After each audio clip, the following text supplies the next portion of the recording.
Hi everyone, it's Arwen from Arwen's Thermo Pics, and today we're going to make some fresh pasta dough. So this is the recipe from Eloise Emmett. She's a chef here in Tassie, and she always uses the Thermomix to make her pasta dough. So it's really quite easy, just 2 eggs and also 200 grams of double O flour. So that's that one there. So we're just going to go onto the scales and weigh in the 200 grams. So this will make enough for about 2 people. So 1 egg and 100 grams per person is a rough guide.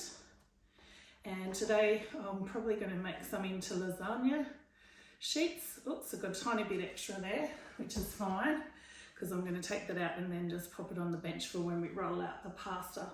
So a top tip from my friend Ellie is that when she makes the dough in the Thermomix, she doesn't need to let it rest and can start rolling it out straight away. So what I'm going to do is just put it onto the kneading function. Now I've pressed every single button because I'm upside down. So we'll scroll across on the TM6 and press the kneading, and we'll just turn the dial. So it's about 2 minutes that it kneads for.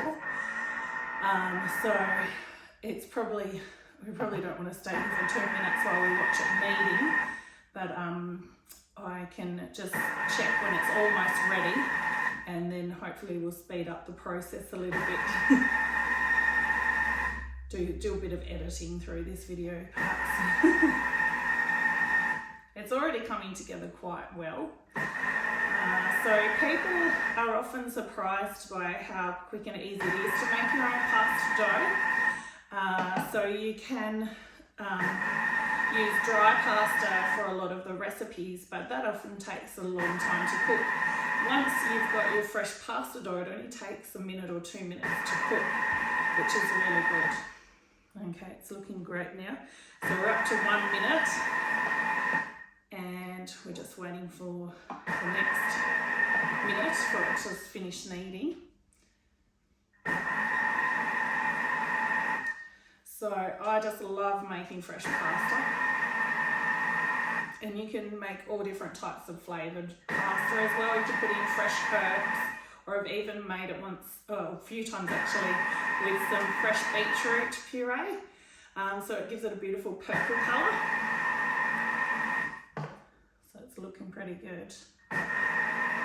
So you don't want your pasta dough to be too sticky. That will just make it a bit more difficult to work with. So it may look like the texture is a bit like breadcrumbs or popcorn in the Thermomix bowl. And I'll show you just if you grab a bit of the mixture and squeeze it together, it should just hold together, which is what we're looking for.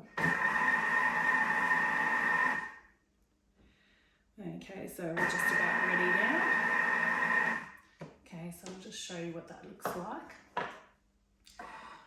So I should have put down a mat to work on so I'm not making too much mess, but you can see, as I said, it looks a little bit like that kind of texture. And I'm just going to grab a handful and then just squeeze it together, and you can see that it holds really well. So that's what we're looking for. So I won't do all of this pasta for the video. We'll just do one section of it, so I can show you what to do with your pasta machine. Now, if you don't have a pasta machine, this one here is called the Atlas, and it is a really good one. I've had some other pasta machines that weren't as good in the past, but I mean, they did serve their purpose. So it's pretty much, I think, you get what you pay for, but you can often find them on Marketplace and that sort of thing for a bit cheaper. So I'll just take about this much, which is probably about a quarter of what we've got there for the dough. And so you can put flour on it if you think it is a little bit too sticky, but it shouldn't be. I just use the large eggs for mine. So you want the biggest setting. So mine starts at number 1 as the biggest setting, and you just roll the pasta dough through and then just fold it back on itself. There we go. And we want to do that a few times. That's called laminating, so we'll just do it again. And it's a little bit like kneading as well. Put a bit of flour on there. Okay, And then you just basically keep going through the different settings. So we're on to number 2 now. And number 3. So I'll just normally have like 3 balls of dough and just do them all one after each other. But we're just getting the general idea here. Oops, I've accidentally wound that together because I was talking. There we go. It's pretty forgiving. And we'll keep going. I think we're up to number 4 now. There's probably people out there that are much better at doing this than I am. But, you know, it's all about having a go, enjoying something delicious as well.